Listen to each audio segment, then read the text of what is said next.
Hi friends, నేను మీ శ్రీకాంత్ ఆవరా. అందరూ ఎలా ఉన్నారు? బాగున్నారా? సో ఈరోజు మనం ఈ వీడియోలో నెక్స్ట్ రాయచోటిలో ఉన్న చాలా famous temple Veerabhadra Swamy temple, ఆ టెంపుల్ విజిట్ చేయడానికి పోతున్నాం మనము. సో చాలా పవర్ఫుల్ టెంపుల్ ఆ టెంపుల్ వీరభద్ర స్వామి. అండ్ మనం మొత్తం ఏపీ తెలంగాణలో one of the most powerful temple. So అక్కడికైతే రెగ్యులర్గా చాలామంది వస్తుంటారు. అండ్ ఆ టెంపుల్కి కూడా చాలా పెద్ద చరిత్ర ఉంది. సో ఆ టెంపుల్ ఏంది, అసలు ఎలా ఉంది, చరిత్ర ఏంటి అనేది ఇప్పుడు ఈ వీడియోలో మొత్తం తెలుసుకుందాం. హాయ్ ఫ్రెండ్స్, ఇప్పుడు మనం రాయచోటిలో ఉన్నాం. అండ్ ఇక్కడ వచ్చి ఒకటి టెంపుల్ ఉంది, శివయ్య టెంపుల్ ఉంది. ఇక్కడ నుంచి ఇక్కడ మనకి వీరభద్ర స్వామి టెంపుల్ చాలా ఫేమస్. సో అక్కడికే పోతున్నాము. అండ్ ఆ టెంపుల్ చరిత్ర ఏంది, అసలు ఆ టెంపుల్లో ఎట్లా ఉంటుంది ఏంటి అనేది నేను మీకు మొత్తం చూపిస్తాను ఇప్పుడు అక్కడ తీసుకెళ్ళి. సో చూస్తుండండి. వచ్చినాం మనం టెంపుల్ దగ్గరికి. సో ఇదే వీరభద్ర స్వామి టెంపుల్. ఈ టెంపుల్ అన్నమయ్య జిల్లా, ఆంధ్రప్రదేశ్ రాష్ట్రం, రాయచోటిలో ఉంది. సో చాలా ఫేమస్ టెంపుల్, చాలా పవర్ఫుల్ టెంపుల్. వీరభద్ర స్వామి స్వయంగా ఇక్కడ వెలిశారు. అండ్ ఇప్పుడు మనం ఎదురుగా చూస్తున్న ధ్వజస్తంభం, ఈ ధ్వజస్తంభానికి ఒక స్పెషాలిటీ ఉంది. ఎందుకంటే ఈ ధ్వజస్తంభం ఏకశిలా విగ్రహంతో చేసారు. 56 అడుగుల ఎత్తు ధ్వజస్తంభం ఇది. అండ్ ఇక్కడ మనకి పైన ఎవ్రీ కార్తీక పౌర్ణమికి ధ్వజస్తంభం పైన దీపం వెలిగిస్తుంటారు. అండ్ ఈ టెంపుల్లో ఏంటంటే ఎక్కువ తెలంగాణ, ఆంధ్రప్రదేశ్ నుంచి కాకుండా ఎక్కువ కర్ణాటక నుంచి చాలా మంది భక్తులు వస్తుంటారు. అందుకోసమే బోర్డులు అవన్నీ కూడా కన్నడలో రాసినాయి చూడండి, ఓం నమ శివాయ అని చెప్పేసి. సో మనం ఇప్పుడే టెంపుల్ ఎంట్రన్స్ లోపలికి వచ్చినాము. అండ్ ఇక్కడ మనకి ఒక నంది అయితే ఉంది, నంది విగ్రహం ఉంది ఫ్రంట్ లో, స్టార్టింగ్ లో. బయట ఉంది నంది విగ్రహం, లోపల వీరభద్ర స్వామి టెంపుల్ ఉంది. అండ్ రైట్ సైడ్ లో వచ్చి మనకి అమ్మవారి టెంపుల్ ఉంది. అండ్ అటు పక్కన ఇంకా కొంచెం అటు వెళ్తే షణ్ముఖ స్వామి, అండ్ ఆల్సో మనకి కాలభైరవుడు టెంపుల్ కూడా ఉంది. అండ్ టెంపుల్ లోపల వచ్చి బ్రహ్మ, ప్రతాపరుద్రుడు, తత్పురుష లింగము, దక్షిణామూర్తి విగ్రహం కూడా ఉంది. సో దక్షిణామూర్తి విగ్రహం చాలా ఫేమస్, చాలా పవర్ఫుల్, చాలా తక్కువ గుళ్ళల్లో ఉంటుంది. సో చూడండి, ఇప్పుడే నేను స్వామివారి దగ్గరకు వచ్చినాను. స్వామివారిని చూడండి ఒకసారి, మీరు కూడా దర్శించుకోండి. ఎంత గంభీరంగా, ఎంత న్యాచురల్గా స్వామివారి ఇట్లా నిజంగానే వస్తున్నారు అన్నట్టున్నారు. అండ్ పక్కన అమ్మవారి విగ్రహం కూడా ఉంది. సో భద్రకాళి అమ్మవారి విగ్రహం కూడా ఉంది. సో నేను స్వామివారిని ఇప్పుడు చూపిస్తున్నాను మీకు. అండ్ ఇంకోటి ఏంటంటే, ఈ టెంపుల్ని రాజరాజ చోళుడు నిర్మించాడు. చోళుడు యుద్ధాలన్నీ చేస్తూ ఇక్కడికి వచ్చి విశ్రాంతి తీసుకుంటున్న టైంలో, సో ఇక్కడ ఆయనకి ఈ ప్రాంతం చాలా బాగా నచ్చింది.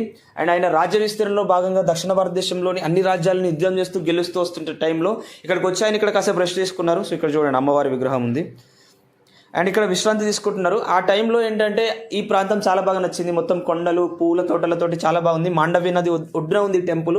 సో ఈ నది ఒడ్డున విశ్రాంతి తీసుకున్న టైంలో ఈ ప్రాంతం చాలా బాగా నచ్చి ఆయన శిథిలావస్థలో ఉన్న ఈ టెంపుల్ని, రాయల కాలం నాటిది కాబట్టి సో చాలా సంవత్సరాలు అయిపోయింది అప్పటికే, శిథిలావస్థలోకి వచ్చిన ఈ టెంపుల్ని మళ్ళీ ఆయన పునరుద్ధరించి మళ్ళీ కొత్తగా నిర్మించిండు. సో మళ్ళీ కొత్తగా భక్తితో కట్టించి పూజలు చేయడం స్టార్ట్ చేసిండు అనమాట. ఆయన కట్టించి వెళ్ళిపోయిన తర్వాత చాలా మంది సామంతరాజులు చాలా మంది వచ్చి ఇక్కడ పూజలు చేస్తారు. ఇక్కడ చూడండి, ఇక్కడ లింగం కూడా ఉంది, శివలింగం కూడా ఉంది, అఘోర లింగం ఉంది ఇక్కడ. సో ఇట్లా చాలా చాలా మంచి పవర్ఫుల్ టెంపుల్ అనమాట ఇది. చాలా విగ్రహాలు కూడా ఉంటాయి ఇక్కడ. అండ్ దాని తర్వాత ఈ టెంపుల్ యొక్క స్పెషాలిటీ ఏంటంటే, ఎవ్రీ ఇయర్ మార్చ్లో బ్రహ్మోత్సవాలు జరుగుతాయి. అండ్ బ్రహ్మోత్సవాల తర్వాత మార్చి నెల 21 నుంచి 24 మధ్యలో ఆ 3 రోజులు సూర్యకిరణాలు అన్ని ద్వారాలు దాటుతూ వచ్చి స్వామివారి పాదాల మీద పడతాయి. సో అది టెంపుల్ యొక్క స్పెషాలిటీ, అంత powerful temple. And second thing ఏంటంటే, ఈ టెంపుల్ హిందువులే కాదు ముస్లింలు కూడా దర్శించుకుంటారు. ముస్లింలు కూడా ఈ టెంపుల్కి వస్తారు. అండ్ ముస్లింలోను దేశ్ముఖ్కి చెందిన వాళ్ళు ఎవ్రీ ఇయర్ బ్రహ్మోత్సవాలకి ఈ టెంపుల్కి పూజ సామాగ్రి పంపిస్తుంటారు. అండ్ టెంపుల్ మేనేజ్మెంట్ కూడా పూజ అయిపోయిన తర్వాత వాళ్ళకి తీర్థప్రసాదాలు కూడా పంపిస్తుంటారు అనమాట. సో అంత పవర్ఫుల్ టెంపుల్, ముస్లింలు కూడా వచ్చి దర్శనం చేసుకుంటారు. సో అదే ఈ టెంపుల్ యొక్క స్పెషాలిటీ. అండ్ ఈ టెంపుల్లో చూడండి అమ్మవారి విగ్రహం, భద్రకాళి అమ్మవారి విగ్రహం కూడా ఉంది. అండ్ ఇటు పక్కన వస్తే మనకు చాలా విగ్రహాలు ఉంటాయి. సో ఇక్కడ స్వామివారి విగ్రహం కూడా ఉంది.